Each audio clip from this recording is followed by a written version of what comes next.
Assalamualaikum warahmatullahi wabarakatuh. Hai anak-anakku kelas 11 yang kini sudah meranjak ke kelas 12. Selamat untuk kalian semua yang sudah naik ke kelas 12 ya. Perhatikan lagi belajarnya. Yang nilainya sudah naik, tolong dipertahankan, jangan sampai turun. Yang nilainya turun, tolong dikembalikan lagi ke peringkat awal ya. Jangan sampai kalian dibalap oleh temannya yang lain ya. Sekarang kalian sudah kelas 12, sudah waktunya fokus terhadap pelajaran kalian. Sudah harus fokus dan gak boleh main-main lagi seperti waktu di kelas 11 ya. Sudah saatnya kalian memikirkan karir masa depan kalian seperti apa. Oke, hari ini Miss akan memberikan materi tentang pentingnya kejujuran. Nah, kenapa sih kita harus jujur gitu ya? Kenapa sih kita harus memikirkan apa sih harus jujur, kenapa sih gitu? Jujur itu sangat penting ya anak-anak. Kenapa? Karena ketika kalian jujur terhadap sesuatu yang kalian lakukan, rasanya satu kebaikan yang kalian berikan untuk orang lain ya. Jujur itu penting karena ketika kalian jujur, kalian menempatkan posisi kalian pada sebuah kebaikan. Nah, sekarang di masa pandemi seperti ini, kita kan belajarnya di rumah ya. Nah, gurunya nggak ada di depan kalian ya. Oke, inilah pentingnya dimana kalian harus jujur. Ketika gurunya tidak ada di depan kalian untuk mengajarkan kalian secara langsung, seperti saat ini yang Miss lakukan adalah membuat video pembelajaran untuk kalian, di mana kalian harus tetap bisa belajar. Pentingnya belajar bimbingan konseling ya, untuk nanti kita juga akan membahas tentang karir. Saat ini Miss akan membahas tentang kejujuran. Nah, bagaimana Miss bisa tahu kalian belajar kalau kalian sendiri tidak menanamkan kejujuran ya.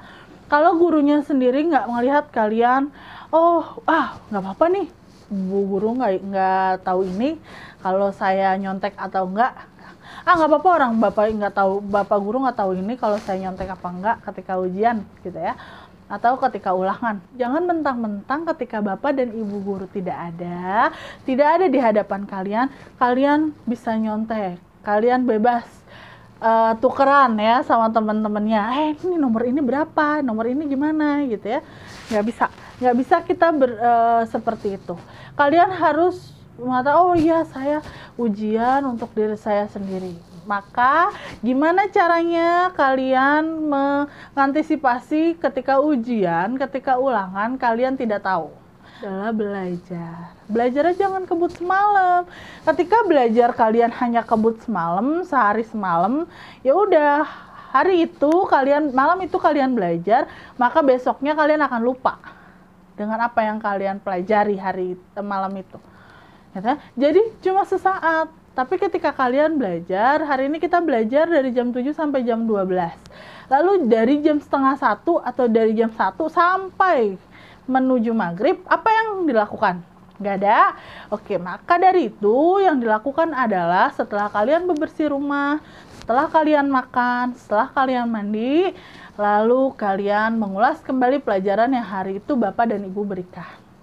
Kalau ada pertanyaan yang nggak bisa kalian jawab, tanyakan hari itu atau besoknya. Kalian punya grup di WhatsApp, tanyakan di WhatsApp. Dalam belajar, ketika kalian bertanya sama teman untuk berdiskusi, itu diwajarkan. Wajar, namanya belajar ya. Tapi kalau ulangan, kalau ujian, kalian harus membiasakan diri untuk jujur.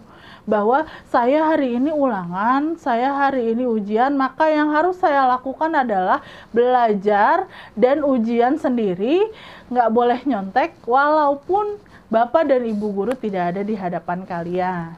Ya, bukan berarti Bapak dan Ibu Guru tidak tahu bahwa kalian sedang nyontek, tidak. Tapi kami memberikan kesempatan pada kalian untuk menanamkan nilai kejujuran di dalam diri kalian sendiri. Bagaimana caranya? Kalian yang tahu bahwa, oh iya, Bapak dan Ibu Guru tidak ada di depan saya. Tapi ingat teman-teman, bahwa Tuhan, Allah selalu ada di atas. Ya, Allah, Tuhan selalu melihat kalian. Ya, apapun yang kalian lakukan, maka, oh iya, saya harus jujur. Oh iya, saya hari ini sedang ujian. Berarti nggak ada tanya-tanya sama teman. Nggak ada tanya-tanya sama geng-gengnya ya. WhatsApp bikin grup sendiri 4 orang atau 5 orang.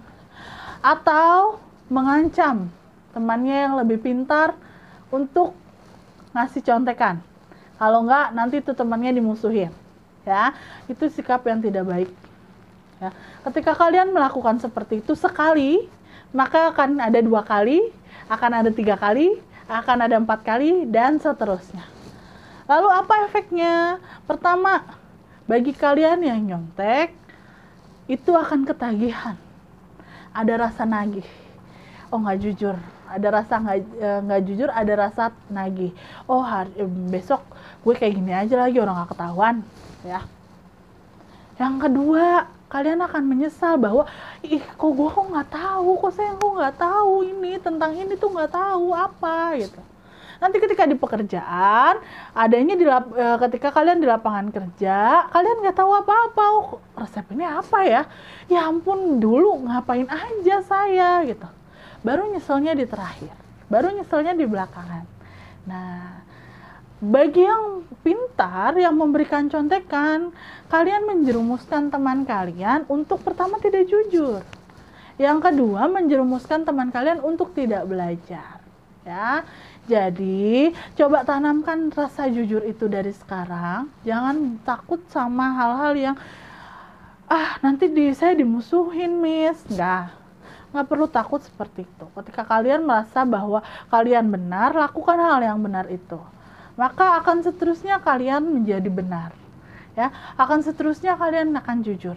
Nggak ada lagi yang main-main, nggak ada lagi yang ini kok begini, ini enggak.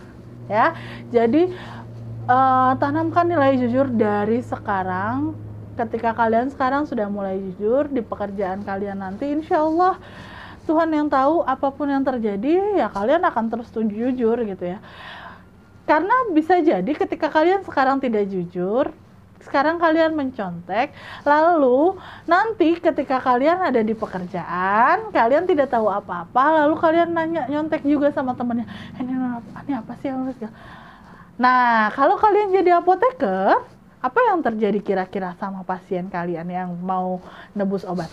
Ya, kalau misalnya kalian nggak tahu, terus pasiennya gimana? Ya, yang darah tinggi nanti kalian kasih obat malah buat darah tinggi, buat darah rendah. Terus kalian jadinya terus nanti pasiennya gimana? Ya, jadi hal-hal yang seperti itu yang harusnya kalian pikirkan. Bagaimana nanti saya di dunia pekerjaan, orang nggak tahu kalau saya tidak jujur.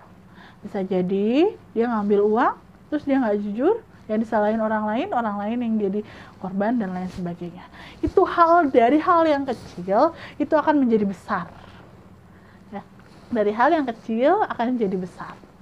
Nah, ketika hal itu besar, kalian sudah tidak bisa lagi menampungnya, apa yang akan terjadi? Penyesalan adanya di akhir. Oke, itu aja materi dari Miss hari ini tentang kejujuran. Ya.